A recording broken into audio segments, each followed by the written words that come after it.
আসসালামু আলাইকুম। সকলেই কেমন আছেন জানাবেন। অনেক দিন পর আজ প্রতিভা প্রকাশ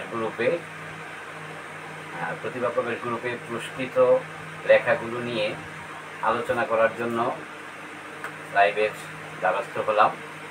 তো আশা করি সকলেই ভালো আছেন।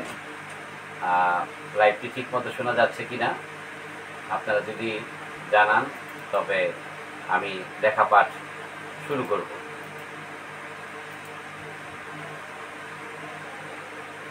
শোনা যাচ্ছে কিনা, দেখা যাচ্ছে কিনা, ঠিক মতো কথা শোনা যাচ্ছে কিনা আপনারা যদি কমেন্ট করে জানান তবেই আমরা লেখা পাঠের উপরে আলোচনাগুলো শুরু করতে পারি, লেখার উপরে আলোচনাগুলো শুরু করতে পারি। ধন্যবাদ কমেন্ট করে জানাবেন ফারাদিবা এবং শামীম রহমান, ধন্যবাদ সকলকে।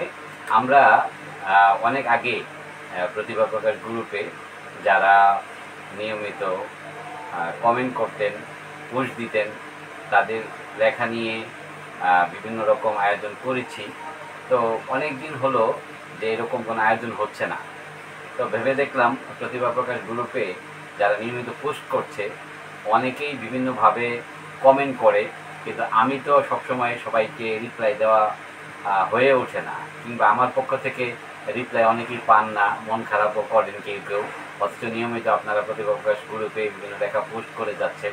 তো আপনারা যারা নিয়মিত প্রতিভা প্রকাশ গ্রুপে পোস্ট করে যাচ্ছেন, আমি এখন ইচ্ছে করছি বা নিয়োগ করেছি এখন থেকে প্রতি সপ্তাহে অন্তত 2 বার প্রতিভা প্রকাশ গ্রুপে যে লেখাগুলো পোস্ট হয় সেখান থেকে স্ক্রল করে যে লেখাগুলো আমার সামনে আসবে সেই লেখাগুলো নিয়ে আমি কিছু কথা বলবো। সেখানে কারো ভুল ধরিয়ে দেওয়ার চেষ্টা করব, মানে ভালোটাকে ভালো করার চেষ্টা করব। আমি যতটুকু বুঝি কিংবা একবার পাঠ করার পর আমি তাৎক্ষণিকভাবে যে ধারণাটা পাই আমি চেষ্টা করব সেই ধারণাটা আপনাদের সামনে উপস্থাপনা করতে। ধন্যবাদ সবাইকে যারা ইতিমধ্যে লাইভে যুক্ত হয়েছেন এবং কমেন্ট করেছেন। শাকিল ভাইকে দেখা যাচ্ছে, শাইলা শেখ আপুকে দেখা যাচ্ছে, আব্দুল কাইম ভাইকে দেখা যাচ্ছে, মনির হোসেন জীবন ভাই, সবাইকে ধন্যবাদ। আমি জানি না কতটুকু পারবো, এবং আমি কিন্তু কোনো হেডফোন ব্যবহার করছি না, সরাসরি কথা বলছি। তো যতটুকু সম্ভব আমি চেষ্টা করব আপনাদের যে লেখাগুলো পোস্ট করা আছে গ্রুপে সেগুলো থেকে আমি অন্তত একটু করে কমেন্ট করতে। সালমা আজাদ আপু, শাইলা শেখ আপু, নাজমুল সাদাত নোমান ভাই, যারা সবাই লাইভে আছেন সবাইকে আমার পক্ষ থেকে শুভেচ্ছা। তো আমি এখন অলরেডি শুরু করেছি স্ক্রল করা। আমার সামনে যে কবিতাগুলো ছড়াগুলো আসবে আমি ধীরে ধীরে সেই লেখাগুলো পাঠ করব এবং কিছু কথা বলবো। আপনারা যারা লাইভে আছেন সবাইকে ধন্যবাদ। শো আওয়াজ হচ্ছে, আমাদের নুরি ভাই বলেছেন। আসলে যেহেতু ফ্যান ছাড়া আছে এবং এটা কোনো স্টুডিও না, কম্পিউটার রুমে বসে আমি করছি, সুতরাং একটু শো শোনা গেলেও যদি আমার কথাটা শোনা যায় তবেই হয়ে যাবে। ধন্যবাদ সবাইকে। প্রিন্স মাহমুদ ভাই এসেছেন, তারপর ফাতেমা রহমান, রুমা আপু এসেছেন, সবাইকে ধন্যবাদ। আমি এই মুহূর্তে আমাদের আজকের যে টার্গেট সেটা শুরু করছি পঠিত লেখাগুলোর উপর, মানে পোস্টকৃত লেখাগুলোর উপর ছোট ছোট করে কমেন্ট। আমার সামনে প্রথমেই যে লেখাটি এসেছে সাইদ খোকন নাজিরি ভাইয়ার একটি লেখা, যিনি পোস্ট করেছেন। লেখার শিরোনাম হলো বিশ্বাস। তো কবিতার কয়েকটি লাইন আমি শুনে দিচ্ছি। দেখিনি তোমাকে, দেখিনি তোমার নূরের ফেরেশতা, দেখিনি কোনো পীর পয়গম্বর, দেখিনি জান্নাত জাহান্নাম, দেখিনি আরশ কুরসি, শুনেছি তুমি নাকি অবিনশ্বর। সর্বশেষ উনি বলেছেন কিছুই দেখিনি, না দেখেই এনেছি ঈমান, করেছি তোমায় বিশ্বাস, হে মালিক তোমার ক্ষুদ্র এই সৃষ্টি। সাইদ হোসেন নাজিরি ভাইকে ধন্যবাদ প্রতিভা প্রকাশ গ্রুপে পোস্ট করার জন্য। আপনার কবিতাটি আমি পড়ে দেখলাম এবং একটি লাইকও দিলাম।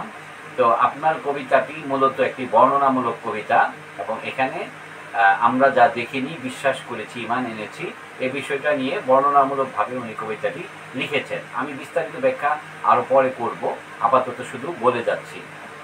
তারপর আমার হাতে যেই পোস্টটি এসেছে সেটি হলো লিখেছেন মিনা ফারুক। কবিতার শিরোনাম ফেরারি বসন্ত আমার। জানি আমি তোমার বুক পকেটে আর কোনো দিনও থাকবে না লাল গোলাপ, বেলি, শুকনো কিছু বকুল কিংবা কুড়িয়ে পাওয়া কিছু কাঠগোলাপ, শুধু আমার জন্য তারপর শেষ দিকে পড়ি, মায়ার বাহক হয়ে নগরের পথে পথে না হয় ছড়িয়ে দিব কিছু মায়ার পাপড়ি, সে পথে ভুল করে এসো, চলে এসো একদিন খুব গোপনে, ঈশ্বরের চোখে ধুলো দিয়ে না হয় আরও একটি বার ফেরারি বসন্ত আমার। চমৎকার নিবেদনমূলক একটি কবিতা। ধন্যবাদ মিনা ফারুক আপুকে। তারপর যেই লেখাটি আমার সামনে চলে এলো, লেখার শিরোনাম গানের পাখি বুলবুল, লিখেছেন শাহনাজ পারভীন মুক্তি। আমাদের দেশে ছিল এক গানের পাখি বুলবুল, আমি বলি সুখ পাখি তারে, নাম তার কাজী নজরুল। সবাই বলে বিদ্রোহী সে, সাম্যবাদী এক কবি, আমি বলি সোনার খনি, আকাশ জোড়া রবি। চমৎকার, উনি ছড়ায় ছড়ায় লিখেছেন এবং উনি নির্ভুল ছড়া লিখেন আমি জানি। তো একটা কথা আমি বলে দিই, এখানে দুটি সমস্যা আমি দেখেছি বানানে। একটি হলো, যেমন উনি স্বদেশী লিখেছেন, তো আমরা জানি দেশি বিদেশি শব্দগুলো এখন রসিকারে লেখা হয়, আপনি স্বদেশী বানানটা রসিকারে লিখতে পারেন। আরেকটি শব্দ, ক্ষণিকের তোরে এলো সে, দিয়ে গেল বেশি, এখানে ক্ষণিকটা মর্ধন্য হবে, খিয়র পরে সবসময় মর্ধন্য হয়, আপনি এখানে দূর্তন্য লিখেছেন, আপনি সংশোধন করে নেবেন দুটি। এবং আপনার ছড়াটি চমৎকার, ভালো লাগলো, কাজী নজরুল ইসলামকে নিবেদিত একটি ছড়া, ধন্যবাদ আপনাকে। তারপর আমার চোখের সামনে চলে এলো একটি ছড়া কবিতা, এটা লিখেছেন ফারহানা সাথী। আপনি লাইভ দেখছেন কিনা আমি জানি না, তবে আপনাকে একটি কথা বলি, আপনি পোস্ট দিয়েছেন ফারহানা সাথী আপু একটি কবিতা। আপনার এই কবিতাটিতে যে পোস্ট দিয়েছেন, এখানে কবিতার কোনো শিরোনাম আপনি দেননি এবং আপনার লেখক নামটি আপনি লিখেননি, যদিও আপনার আইডি থেকে পোস্ট দিয়েছেন। তারপর আমি বলবো কবিতার শিরোনাম এবং লেখক নামটা সাধারণত পোস্ট দিবেন, তবে আমরা বুঝতে পারবো কার লেখা এবং কবে পোস্ট দিয়েছে। এবং একজন লেখকের উচিত প্রত্যেকটা লেখার সাথে তার নিজের নামটা দেয়া, নচেত অনেক সময় লেখা একজন কপি হয়ে যায়। তা আপনার লেখাটা আমি পাঠ করছি, ফারহানা সাথী আপু। আমায় শাসন করো না, আমি নিজেকে শাসন করতে জানি, আমি আমার মনকে মস্তিষ্কের এক কোণে আবদ্ধ করতে জানি, আমি আমার শরীর খাঁচায় আটকে রাখতে জানি। ধন্যবাদ। কবিতাটি গদ্যমূলক, গদ্য কবিতা এবং বর্ণনামূলক। আপনার কবিতায় একটি জায়গায় আমার চোখ আটকে গেল, সেটা হলো কোণে, যে মস্তিষ্কের এক কোণে, এই কোণটা চোখের কোণ, ঘরের কোণ, এই কোণটা কিন্তু মর্ধন্য হবে, এটা একটু দেখে নেবেন। আপনার কবিতা গদ্য এবং ভালো লাগলো, আপনি চালিয়ে যেতে পারেন। তারপর আমার সামনে চলে এলো যে কবিতাটি, লিখেছেন নূর মোহাম্মদ, শিরোনাম পারবো কি করতে খুশি, এটি একটি কবিতা শিরোনাম। এবং উনি যেটা করেছেন, উনি নিজের নামের আগে লিখেছেন কবি নূর মোহাম্মদ। যারা কবিতা লিখেন, ছড়া লিখেন, আপনারা সবাই কবি, কিন্তু লেখক নিজেই নিজের নামের আগে কবি শব্দটা লেখাটা শোভনীয় নয়, দেখতে ভালো লাগে না। ভাইয়া, চর্চা করতে হবে, লিখতে থাকতে হবে। আরেকটা জিনিস, উনি তার নিজের নামের শেষে একটি পদবি লিখেছেন, সেখানে লিখেছেন গল্প কবিতা বলা মানুষ। গল্প কবিতা বলা মানুষ মানে হলো প্রত্যেকটা লেখকই তো কবিতা লিখে, গল্প লিখে, কিন্তু আপনি নামের শেষে গল্প কবিতা বলা মানুষ, এই লেখাটার কোনো অর্থ হয় না। সুতরাং আপনি আপনার লেখক নাম শুধু নূর মোহাম্মদ লিখতে পারেন, চলবে। এবার আমি আপনার কবিতাটি পাঠ করে শোনাচ্ছি কিছুটা। আমি কিন্তু কোনো আবৃত্তিকার নই, উপস্থাপক নই, আমি আমার ভালো লাগা থেকে প্রতিভা প্রকাশ গ্রুপে পুরস্কৃত লেখাগুলো থেকে বাছাই করে কিছু লেখা নিয়ে কথা বলার জন্য আসলে লাইভে এলাম। তো আমি কবিতাটি পাঠ করছি। সে এক শেষ বেলা নদের বুকে, বন্ধু তুমি তলি নিয়ে করছো খেলা, চাইলে ডাকতে পারতে ডাকনি কেন, আমি বা আসতে দেরি করলাম কেন, ওই যে বেলাটা ডুবিয়ে গেল, দেখিলাম না ডুবিয়ে যাওয়া। দেখিলাম না, সময়ের সাথে সাথে কিন্তু বাক্যগুলো আমাদের পরিবর্তন করতে হবে। দেখিলাম এটা অপ্রচলিত শব্দ বা সাধু শব্দ, আমরা তো এখন প্রমিত শব্দ ব্যবহার করব, সেই হিসেবে দেখিলাম না বলে দেখলাম না বলতে হবে। তুলিয়া যে নিলাম না, এখানে একটা শব্দ আছে তুলিয়া না, শব্দটা হলো তুলে নিলাম না, তুলিয়া আনতে হবে, তুলে আনতে হবে। আপনি সাধু এবং চলিত একটা মিশ্রণ করেছেন, আপনি চেষ্টা করবেন চলিত ভাষা বা প্রমিত ভাষায় লেখাগুলো উপস্থাপন করতে, তবে আপনার লেখাগুলো আরো ভালো হবে। আমার সামনে চলে এলো যে লেখাটি, লিখেছেন DH সাইদ এবং আপনার লেখা শিরোনাম মা। আপনি যে পোস্ট দিয়েছেন শিরোনাম মা, শিরোনাম মা লেখার দরকার নেই, শুধু মা এবং DH সাইদ এতটুকু লিখলেই হবে। আপনি লিখেছেন শিরোনাম মা, তারিখ 2/5, 2024 কলমে ডিএইচ সাইদ বরিশাল।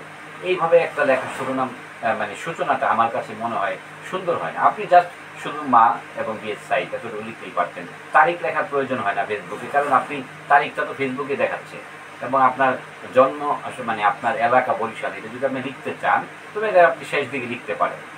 হ্যাঁ, তো এটা আমার একটা পরামর্শ, সিদ্ধান্ত আপনার। আর লেখক নাম ডিএইচ, AKM, AH এগুলো আসলে আধুনিক লেখকরা নামটাকে পূর্ণভাবে ব্যবহার করে, পূর্ণ নাম 2 অক্ষরে ব্যবহার করে। আপনি ডিএইচ এভাবে না, আপনি পুরো নামের 2টা শব্দ ব্যবহার করেন, মানে ডিএইচ সাইদ, আপনি সাইদের আগে সুন্দর একটা শব্দ ব্যবহার করে কিন্তু আপনার নামটাকে সুন্দরভাবে উপস্থাপন করতে পারেন। এবার আমি আপনার কবিতা দেখতেছি।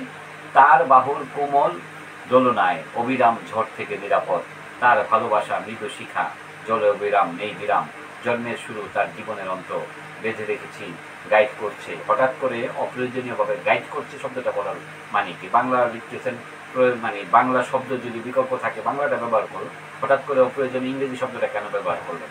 আপনারা মন খারাপ করবেন না আমার পরামর্শগুলোকে, আমি আমার মতো করে আসলে বলে যাচ্ছি। বেঁধে রেখেছে, বেঁধে কিন্তু চন্দ্রবিন্দু হবে, কারণ বন্ধন থেকে বাধা এসেছে, এখানে বন্ধন বাধা থেকে যেহেতু এখানে একটা চন্দ্রবিন্দু ব্যবহার হবে। ধন্যবাদ সাইদ ভাইকে। তারপরে আমি যে কবিতাটায় চলে এলাম, লিখেছেন সাইকা আলম। নাইবা ছুলে, ঘন কালো মেঘের পরে রোদ আকাশে উঁকি মারে, আধার কালো রাত শেষে সূর্যের আলো ফুটে ওঠে, নাইবা ছুলে আকাশটাকে হাজার তারার আলোর ভিড়ে। আমি এ পর্যন্ত অনেকগুলো কবিতায় কিন্তু কিছু কিছু লাইন পাঠ করলাম, আপনারা শুনেছেন। আমি একটু মন্তব্য এখন করি। আধুনিক কবিতা আমরা যারা লিখছি, আমাদের কিন্তু মাথায় রাখতে হবে হাজার হাজার কোটি কোটি মানুষ কিন্তু বাংলা কবিতা লিখছে। তো এখন ব্যাপারটা হলো, আসলে আমরা বাংলা কবিতায় আধুনিকতার কিছু বৈশিষ্ট্য কিন্তু আমাদের লেখার ভিতরে থাকা উচিত। আমরা শুধু লিখে যাচ্ছি বর্ণনামূলক কবিতা। আসলে কবিতা, গল্প, ছড়া, প্রবন্ধ, গবেষণা প্রত্যেকটা কিন্তু আলাদা আলাদা ভাষা রয়েছে। আমরা চেষ্টা করব প্রত্যেকটাকে যার যার ভাষায় উপস্থাপন করতে। আমরা কবিতা লিখে যাচ্ছি বর্ণনামূলক কবিতা, বর্ণনামূলক থাকতেই পারে, কিন্তু আধুনিক কবিতার বৈশিষ্ট্য, উপমা, রূপক, চিত্রকল্প, রহস্যময়তা, আড়াল, এই বিষয়গুলো যেন আপনাদের কবিতা থাকে। আপনারা একটু ভেবে দেখবেন এবং চেষ্টা করবেন আপনার কবিতার ভিতরে এই আড়াল এবং রহস্য, উপমা, উৎপ্রেক্ষা, রূপক, চিত্রকল্প, ইজমের ব্যবহার, এগুলো যেন করা যায়। তবে আধুনিক কবিতাগুলো আপনার শ্রেষ্ঠ থেকে শ্রেষ্ঠতর হয়ে উঠবে। নচেত যেই পরিমাণ বাংলা কবিতার প্রতিযোগিতায় কিন্তু আপনি এগিয়ে যেতে পারবেন না, যদি আপনার আধুনিক কবিতাগুলোর বৈশিষ্ট্য আপনার কবিতার ভিতরে ব্যবহার না করেন। আমি আরও কিছু কবিতা পাঠ করি, আপনারা যদি পরামর্শ দেন। যারা এই লাইভটি দেখছেন সবার প্রতি কৃতজ্ঞতা। সাজেদ আলী হেলেন আপু দেখছেন, মোহাম্মদ দেলোয়ার হোসেন ভাই দেখছেন, সবার প্রতি কৃতজ্ঞতা। আপনারা যারা পরবর্তীতে দেখবেন তাদের জন্য ভালোবাসা, এবং আপনারা এখন থেকে নিয়মিত প্রতিভাবকের গ্রুপে কবিতা পোস্ট করবেন, সবাইকে কমেন্ট করে উৎসাহিত করবেন এবং চেষ্টা করবেন ভালো লেখাটা কিভাবে সবাইকে উপহার দেওয়া যায়।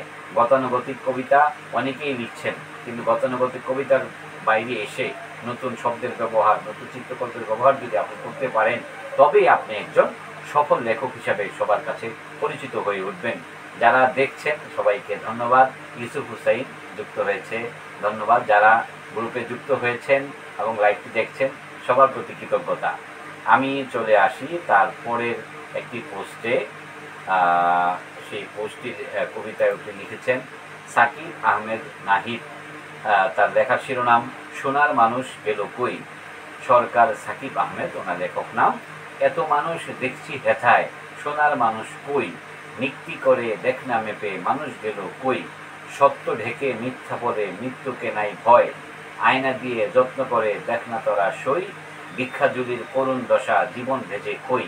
অসাধারণ নির্ভুল ভাবে আপনি ছন্দের নির্ভুল ছন্দে আপনি লিখে যাচ্ছেন। সরকার সাকিব আহমেদ, আপনার লেখার জন্য ধন্যবাদ, আমাদের এখানে পোস্ট দেওয়ার জন্য। তবে আমি দু একটি কথা আপনাকে বলে দিচ্ছি, সেটা হলো এত মানুষ দেখছি হেথায়। হেথায় কোথায়? আমরা হেথায় এখন আর ব্যবহার করি না, সেথায়, এখানে, ওখানে, এইভাবে আমরা ব্যবহার করি। হেথায়, সেথায় এই শব্দগুলো এখন আর ব্যবহার হয় না। এই শব্দগুলোর বিকল্প শব্দ আপনি ব্যবহার করবেন। আরেকটি হলো যেমন সত্য ঢেকে মিথ্যা বলে, ঢেকেতে চন্দ্রবিন্দু হবে না ভাইয়া, চন্দ্রবিন্দুর ব্যবহার কিন্তু খুব অল্প জায়গায় হয়, আমরা বুঝে না বুঝে অনেক সময় চন্দ্রবিন্দুর ব্যবহারটা করি। এটা আমরা চেষ্টা করব শুদ্ধ করে নিতে, ঢেকেতে চন্দ্রবিন্দু হয় না। আর একটা হলো করুণ দশা, এই করুণে কিন্তু মূর্ধন্য হবে, এই বানানটা আপনি লিখে নেবেন। আমি চেষ্টা করছি পরামর্শমূলকভাবে কথাগুলো বলতে, আপনারা বানানটাকে শুদ্ধ করবেন, চেষ্টা করবেন। চাইলেই কিন্তু আপনি নির্ভুল বানানে লিখতে পারেন, ভালো লাগবে। যুক্ত হয়েছেন পশ্চিমবঙ্গ থেকে বন্দনা বালদিনী, ভালো লাগছে, ধন্যবাদ। তো আমি সরকার সাকিব আহমেদ ভাইকে নির্ভুল একটি ছড়া উপহার দেওয়ার জন্য ভালো লাগলো, তবে কয়েকটি শব্দের সংশোধনটা আপনি করে নেবেন। তারপর আমার সামনে যে কবিতাটি চলে এলো, কবিতাটি লিখেছেন নাজমুস সাআদাত নোমান। কবিতার শিরোনাম রাজনীতিক ও গণতন্ত্রের শোভাযাত্রা। অসাধারণ শিরোনাম, এবং শিরোনাম পড়েই কিন্তু আমার কবিতাটি পড়তে ইচ্ছে করছে। একটা জিনিস খেয়াল করেন, প্রথম শব্দটাই স্বাধীন চেতা মানুষ গণতন্ত্রের ফুলসজ্জায়। স্বাধীন চেতা আপনি লিখেছেন, ভুল হয়ে গেছে, হতে পারে স্বাধীন চেতা হবে শব্দটি। তারপরে স্বাধীন কিন্তু শব্দ থাকতে পারে স্বাধীন, কিন্তু ওইটা ব্যবহার করেছেন নাকি স্বাধীন চেতা আপনি ব্যবহার করেছেন ভেবে দেখবেন। আমার কাছে মনে হচ্ছে স্বাধীন চেতা হবে শব্দটা। রাজনীতির সমীকরণে হেঁটে চলে বন্ধুর পথে, এখানে হেঁটেতে চন্দ্রবিন্দু হবে, খেয়াল রাখতে হবে। তারপর চড়াই উতরাই পেরিয়ে রক্ত ঝরিয়ে স্বপ্ন দেখে উন্নয়নের, স্বপ্নের দেশ গড়ার, কারাবাস মুক্তির মিছিল, ফুলের শুভেচ্ছা, নৃত্য খেলা রাজনৈতিক মঞ্চে, সময়ে সময়ে। লেখার ধারা বর্ণনা খুবই চমৎকার, ভালো লাগছে। নাজমুস সাআদাত নোমান ভাই, আপনি ভালো কবিতা লিখেন আমি জানি, তবে আমি বলবো আপনি আরেকটু সময় দিবেন আপনার লেখার পিছনে, তবে দেখবেন আপনার বানানগুলো ভুল থাকবে না। যেমন বাক্যরুদ্ধ কণ্ঠে, কণ্ঠটা মূর্ধন্য হবে। নিষ্পেষিত একটা শব্দ রয়েছে, মূর্ধন্য সহ হবে সেখানে। এই টুকটাক বানানটা আপনি ঠিক করে নেবেন, কিন্তু আপনার কবিতাটা কিন্তু এখন পর্যন্ত যে কবিতাগুলো পাঠ করেছি এগুলোর মধ্যে সবচেয়ে উত্তীর্ণ আপনার কবিতা। ধন্যবাদ আমাদের নাজমুস সাআদাত নোমান ভাইকে। তারপরে চলে এলাম আমার সামনে যে কবিতাটি লিখেছেন সাগর আহমেদ। আমি কি করছি, প্রতিভা প্রকাশ গ্রুপে যে পোস্ট হয় কবিতাগুলো, এগুলো স্ক্রল করে যেগুলো আমার সামনে আসছে আমি সেগুলো পাঠ করছি। সুতরাং আপনারা এখন থেকে নিয়মিত প্রতিভা প্রকাশ গ্রুপে কবিতা পোস্ট করবেন, সবাইকে কমেন্ট করে উৎসাহিত করবেন, এবং আমার মতো করে আপনারাও চেষ্টা করবেন যে বন্ধুকে উৎসাহিত করতে, ভুলগুলো ধরিয়ে দিতে। আমরা কাউকে ছোট করার জন্য ভুল বলে দিচ্ছি না, আমরা চাই নিজেরাই সংশোধন করতে। কে এই কাজগুলো করবে, কে নিজের খেয়ে বনের মোষ তাড়াবে? কেউ তো কারো লেখা দেখে দিবে না। সবাই সবাইকে বাহ উৎসাহিত করে সবাইকে উপরের অনেক অনেক বড় কবি বানিয়ে দিচ্ছেন, কিন্তু আপনার লেখার ভিতরে ভুল রয়ে গেছে, এই কথাটা কেউ বলবে না। আমরা চাই নির্ভুল বানানে আপনারা প্র্যাকটিস করেন, চেষ্টা করেন, চেষ্টা করতে করতে একসময় আপনারও লেখা নির্ভুল হবে। তো আমি এবার চলে আসবো সাগর আহমেদ ভাইয়ের একটি কবিতা, নিরক্ষরেখার এদিক ওদিক। তুমি নিরক্ষরেখার এদিকটায় দাঁড়িয়ে, শীতাতপ নিয়ন্ত্রিত কোমল পরিবেশ, মাঝে মাঝে ফরাসি পারফিউমের তন্দ্রাহারা কবষ্ণ রাত, আর আমি ওদিকটায় মাথার উপর বালতি উড়ে দিচ্ছে জ্বলন্ত সূর্য, যার নামের জানা ঝাপটায় শিকারী বাজ। তবুও তাই প্রেম আলো দণ্ডিত আভায়ার, স্বর্গের ভাড়াটিয়ার প্রেম মুছে ফেলে শ্রী নরকের বিদীর্ণ চিৎকারে ভালোবাসা জগাজগি। আমি এখন পর্যন্ত যে কবিতাগুলো পাঠ করেছি সবচেয়ে অসাধারণ কবিতাটি লিখেছেন সাগর আহমেদ ভাইয়া, নিরক্ষরেখার এদিক ওদিক। ধন্যবাদ আপনাকে, আপনার কবিতায় উপমা চিত্রকল্প পেয়েছি, এই জন্য আপনাকে বেশি ধন্যবাদ দিলাম। যারা কমেন্ট করছেন সবার প্রতি কৃতজ্ঞতা, ভালোবাসা, আপনারা ভালো থাকবেন। নুরুন নেওয়াজ ভাই, তারপরে শায়লা শেখ আপু, সালে আহমেদ ভাই, নেপাল দাদা, নেপাল সত্যধর চয়ন দাদা, তারপর নাজমুস সাআদাত নোমান ভাই আপনি কমেন্ট করেছেন, মোহিত কুমার মণ্ডল, আপনারা যারা লাইভ দেখছেন সবার প্রতি কৃতজ্ঞতা। এইভাবেই চলতে থাকুক। আমি প্রতি সপ্তাহে অন্তত 2 দিন করে হলেও চেষ্টা করবো এইভাবে লাইভের মাধ্যমে একটু আলোচনা করতে। তারপর আমার সামনে যেই কবিতাটি চলে এলো, লিখেছেন শায়লা শেখ। আপনি লেখার সাথে আপনার নামটা কিন্তু লিখেন নাই, লিখেছেন নামটা শেষে লিখেছেন। তো আপনি নামটা শেষে কেন লিখলেন? আপনার কবিতার শিরোনাম প্রথমে দিবেন, তারপরে আপনার নাম, তারপরে কবিতাটা পুষ দিবেন। তো ধন্যবাদ শায়লা শেখ আপুকে পুষ দেওয়ার জন্য গ্রুপে। কবিতাটি আমি কিছুটা পাঠ করছি। বিচ্ছেদের কাছে আমি পরাজিত, কত সহজে তুমি বিচ্ছেদের ইতি টেনে আমায় ছেড়ে আছো ভালো, ভাবলে না একটিবার কেমন থাকবো আমি, কিভাবে কাটবে আগামীর দিনগুলি, আমরা কিন্তু দিন গুলি শব্দটা বলি না, দিনগুলো বলি।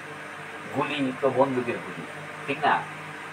মানে বস্তুগুলো, ঠিক আছে, কথাগুলো, মানুষগুলো, দিনগুলো, আমরা দিনগুলো শব্দটা বলবো। তারপর ক্ষণিকের তোরে কাছে কেন এলে, আমি তো তোমায় আঁচলে বাঁধিনি, মাথায় বেঁধেছি তবু গেলে চলে। চমৎকার প্রেমের একটি কবিতা, ভালো লাগলো এবং ধন্যবাদ আপনাকে। এবং আপনার কবিতাও বেশ অন্যদের চেয়ে আলাদা, সুতরাং আপনি চালিয়ে যান এবং নিয়মিত কবিতার বই পড়ুন, নতুন নতুন কবিতা দেওয়ার চেষ্টা করুন। তারপর আমার সামনে চলে এলো যে লেখাটি লিখেছেন সেলিম এমরাজ। লেখার শিরোনাম কলেজ ক্যান্টিন। কালো ধোয়া, গুমোট হাওয়া, কিন্তু ছাদে ফ্যানটি নেই। বইয়ের গায়ে ময়লা কাপড়, জায়গা মতো পেন্টি নেই। ভাঙ্গা চেয়ার, টেবিল আছে, খাবেন যত সে বিল আছে। চলছে নাকি সব স্বাভাবিক, জমছে খাওয়া কেন্টি নেই। এটি একটি লিমেরিক এবং চমৎকার পঞ্চপদী লিমেরিক লিখেছেন সেলিম ইমরাজ ভাই এগুলো, এবং একটি ছড়া, এবং ভালো লাগলো আপনাকে। আমি আসলে বেশি বলছি কিনা জানি না, বলতে পারছি কিনা তাও জানি না, তবে আমি আমার বক্তব্য হলো অন্তত কিছুটা মন্তব্য আপনাদেরকে আমি করে যেতে চাই, সেই হিসাবে করে যাচ্ছি। আমি আর দীর্ঘ করব না, কতক্ষণ করেছি, কথা বলেছি আমি কিন্তু জানি না। আপনাদের কেমন লাগছে, ভালো লাগলে জানাবেন। আর আমি যদি আপনাদেরকে ভুল বলে ফেলি, আপনাদেরকে কষ্ট দিয়ে থাকি, আমাকে ক্ষমা করে দিবেন। এবং আপনাদের যদি ভালো লাগে আমাদের এই লাইভটি শেয়ার করে দিতে পারেন, অন্যরাও দেখুক, শিখুক, জানুক, বুঝুক। সেদিন আপু এসেছেন, ভালো লাগছে। আমরা এখন যাব আমার হাতে। তারপর যে কবিতাটি লিখেছেন শাহানারা রশিদ শানু, চমৎকার, এবং তার কবিতার শিরোনাম শঙ্খচিল। উনি চমৎকার লিখেছেন, শঙ্খচিল, শাহানা রশিদ শানু, তারপর কবিতা। এভাবেই আমি চাচ্ছিলাম যে আপনারা পাঠ এইভাবেই পোস্ট করবেন। আচ্ছা, এই কবিতাটি কয়েকটি লাইন আমি পাঠ করে শোনাচ্ছি। নীরবতার মাঝে খুঁজে পেতে চাই নিজেকে, নিঃসঙ্গ বেদনায় রবীন্দ্রসঙ্গীত মন ভোলাবার ছল। জ্যোৎস্নায় একা জেগে সেই পুরনো সুরে অশ্রুজল, হৃদয়ে দারুণ চাবুক, রুরু যন্ত্রণা লাগে বিবেকে। সমস্ত শরীরে জাগে প্রদাহের তীব্র স্রোত, অরণ্য মথিত করে দুরন্ত বাতাস দূরে চলে যায়। আধার বিদীর্ণকারী নক্ষত্রের প্রতিভা দেখা যায়। বিমূর্ত সংলাপে আছে অতৃপ্তির প্রতিরোধ। ধন্যবাদ শাহানা রশিদ শানু আপাকে। আপনার কবিতাটি উত্তীর্ণ একটি কবিতা, অসাধারণ, এবং আপনার সর্বশেষ কবিতাটাও লাইনটিও বেঁধে ভালো লেগেছে। যাব না আমি, বুঝলো না সে অভিমান, আমার পাখা মেলে নৈরিক আকাশে উড়ে গেল শঙ্খচিল। চমৎকার, ভালো লাগলো আপনার কবিতাটি, ধন্যবাদ আপনাকে কবিতার জন্য। তারপর আমার সামনে যে কবিতাটি এসেছে শিমু শামিমা আপু। আচ্ছা, কেমন লাগছে লাইভটি? আমি কি চালিয়ে নিব আরও কতক্ষণ? অলরেডি কিন্তু আমার মনে হয় 15-20 মিনিট হয়ে গেল। বেশি কথা বলতে কিন্তু আমারও ভালো লাগে না, কিন্তু আমি যেহেতু অনেকদিন পর লাইভটা শুরু করলাম, তাই কিন্তু আমি কথাগুলো বলে দিতে চাচ্ছি। আমার সামনে যে কবিতাটি শিমু শামিমা আপু লিখেছেন, শিরোনাম শূন্যতার জগৎ থেকে পূর্ণ পৃথিবীতে। ঘোর দুপুরে ঠিক ঘোর দুপুরে ঠিক রোদের মতন ছড়িয়ে পড়া সংসার। ঝাড়পোছ মেলে দেয়া কাপড়গুলো শুকিয়ে এনে যত্নে করা ভাত। একবেলা আধবেলার একটু আলস্য ঘুম। ভট্ট দুপুরের শুনশান নীরবতায় কিছুই থাকে না আর।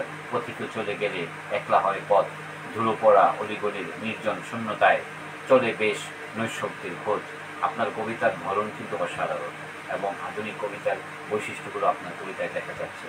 আপনাকে ধন্যবাদ আমাদের গ্রুপে কবিতা পোস্ট করার জন্য, এবং আপনি চালিয়ে যাবেন কবিতা এবং বেশি বেশি আধুনিক কবিতা পড়বেন। আপনিও ভালো লিখছেন এবং ভালো কবিতাগুলো পড়বেন আশা করি। আমি আর দীর্ঘ করব না, লাইভটি অনেকক্ষণ করে গেলাম এবং আমি যতটুকু সম্ভব সবার নামগুলো আমার যতগুলো সম্ভব আমি আমার এখান থেকে পাঠ করেছি। আমি এখন যে কবিতাটা বলবো লিখেছেন রফিক আনম, এবং তার কবিতার শিরোনাম জেগে ওঠে সূর্য তরু। শেকড়ে আগুন জ্বলে, পাতা পড়ে ছাই, রৌদ্র স্নানে শেখা ত্বক খরা ঝরে খসে। তাপিত হৃদয় চায় মেঘের সান্নিধ্য, বৃষ্টি এলে পদতল জলে একাকার। গতিপথ ভেসে যায় কৃত্রিম বন্যায়, বুখার সবুজ শাকে বাঘ মারে পোকা। বাজেটে ঘাটতি নেই, ত্রাণ কারে নেতা, সাদা ভাতে ডাল নেই, ক্ষুধা পেটে বাঁচে, তবু এই দেশে জন্মে অহংকার বুঝলবে। চমৎকার, তাত্ত্বিক এবং খুব কোয়ালিটিফুল একটি কবিতা।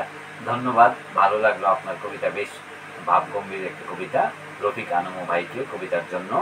আমি আজকের মতো আর কবিতা পাঠ না করি, অনেকক্ষণ চালিয়ে নিচ্ছি, বেশিক্ষণ বললে আপনাদের ধৈর্য থাকবে না। এছাড়াও আমি এই মুহূর্তে কিছু নাম পড়ে দিচ্ছি যারা আপনারা প্রতিভা প্রকাশ গ্রুপে পোস্ট করেছেন, তাদেরকে শুভেচ্ছা জানিয়ে দিই। অ্যাডভোকেট সঞ্জয় কুমার পাল, তারপর রুনা আফরোজ আনঅফিসিয়াল, তারপরে হলো রতন আলী ভাই, আপনার কবিতা অভিশপ্ত অনর, তোমাকে অভিসম্পাদ করছি উদ্বিগ্ন উল্টোকার উৎপাত ঢেকে দিবে তোমার ললাটে লিখিত সাফল্যের স্বর্গদ্বার। আপনার কবিতা বরাবরই ভালো হয়, আজকের কবিতাটাও ভালো, তবে আমি বলবো আরও বেশি আধুনিক ব্যবহার কীভাবে করা যায় আপনি একটু চেষ্টা করবেন। তারপর আমার সামনে আরেকটি কবিতা নাজমুন নাহার লাডলি, আপনার নামটা কি লাডলি, আপনিও নিয়মিত আমাদের এখানে আশা করি পোস্ট করে যাবেন, ভালো লাগছে। তারপরে হুমায়ুন ইফরাত, তারপরে তাহের মিয়া, শারমিন শেখ, তারপর হলো আলী আফতাব উদ্দৌলা, তারপর বিজন ব্যাপারী, তারপরে হলো দত্ত কুমার সঞ্জীব, তারপরে হলো সাদবান সচিব, তারপর মোটামুটি আপনারাই নিয়মিত লিখছেন। আমাদের আরেকজন আপু নিয়মিত কবিতা লিখছেন, ওনার কবিতার আমি একটা লাইন পাঠ করে শোনাচ্ছি, সেটা হলো কানিস ফাতেমা আপু। নিয়মিত উনি কবিতা পোস্ট করে যাচ্ছেন প্রতিভা প্রকাশ গ্রুপে। উনি যে কবিতা আমি দেখতেছি, সাগর তীরের মানুষ। সাগর তীরের মানুষ যেন কর্মীলতা, ধূসর জলে ভাসতে থাকে, নোনা জলে মরতে থাকে, জুটতে থাকে জলস্থলের নিবিড় বাঁধন, জোয়ার ভাটায় ঘুড়ির কাটায় ঘুরতে থাকা উঠতে থাকা স্বপ্নগুলো কালো মেঘের বজ্রাঘাতে মরে যায় মেরে যায় মানুষগুলোর ইচ্ছে থাকে। চমৎকার, কানিস ফাতেমা আপু চমৎকার কবিতা লিখেন। কি বলবো, অনেক কবিতা ওনার পড়েছি, আপনাকেও মানে সাধুবাদ জানাই যে কবিতা নিয়মিত পোস্ট করার জন্য। আপনারা যারা নিয়মিত প্রতিভা প্রকাশ গ্রুপে কবিতা পোস্ট করে যাবেন, ভবিষ্যতে আরও এরকমভাবে লাইক করব এবং আপনাদের কবিতা নিয়ে কথা বলবো। যারা নিয়মিত পাঠ করেছেন, তাদের পোস্ট করেছেন, সবাইকে কৃতজ্ঞতা। আরেকটা কথা বলি, আপনারা প্রথম মানে কবিতার শিরোনাম, তারপরে আপনার লেখক নাম, তারপর কবিতাটা, এভাবেই পোস্ট করবেন। অনেকেই কবিতার পাশাপাশি গ্রুপে অপ্রয়োজনীয় ফুল পাখি গাছ লতা পাতা নিজের ছবি সব পোস্ট করেন, এটা করবেন না। গ্রুপে আমরা চাই আপনি আপনার জাস্ট কবিতাটাই পোস্ট করবেন, আপনার কবিতার সাথে প্রাসঙ্গিক কোনো ছবি প্রয়োজন নাই। ছবি যদি ব্যবহার করতে হয়, সেটা হলো আপনার লেখা কবিতার বই যদি থাকে সেটা পোস্ট করতে পারেন, তবে অন্যরা দেখবে। কবিতার বই বা আপনার নিজের লেখা যে কোনো বই আপনি পোস্ট করবেন। এছাড়া আপনার নিজের ছবি গাছ ফুল পাখির ছবি না দিয়ে শুধু কবিতাটা পোস্ট করলে আমি খুশি হব। প্রতিভা প্রকাশ গ্রুপটি আপনাদের সকলের ভালোবাসার একটি প্ল্যাটফর্ম, আপনারা নিয়মিত লিখে যাবেন এবং আমি যখনই সুযোগ পাবো আপনাদের কবিতা নিয়ে আলোচনা সমালোচনা যতটুকু সম্ভব আমি করে যাব। আপনারা মন খারাপ করবেন না, সকলের ভালোর জন্যই আমি মাঝে মাঝে কিছু কথা বলতে চাই। তো আজকে আর দীর্ঘ করবো না, আপনারা ভালো থাকুন, সুস্থ থাকুন, নিরাপদ থাকুন, প্রতিভা প্রকাশের সাথে থাকুন এবং যাদের ভালো লাগবে লাইভটি আপনারা শেয়ার করে দিতে পারেন। তো আজকে আর দীর্ঘ করবো না, ভালো থাকুন, সুস্থ থাকুন, আল্লাহ হাফেজ।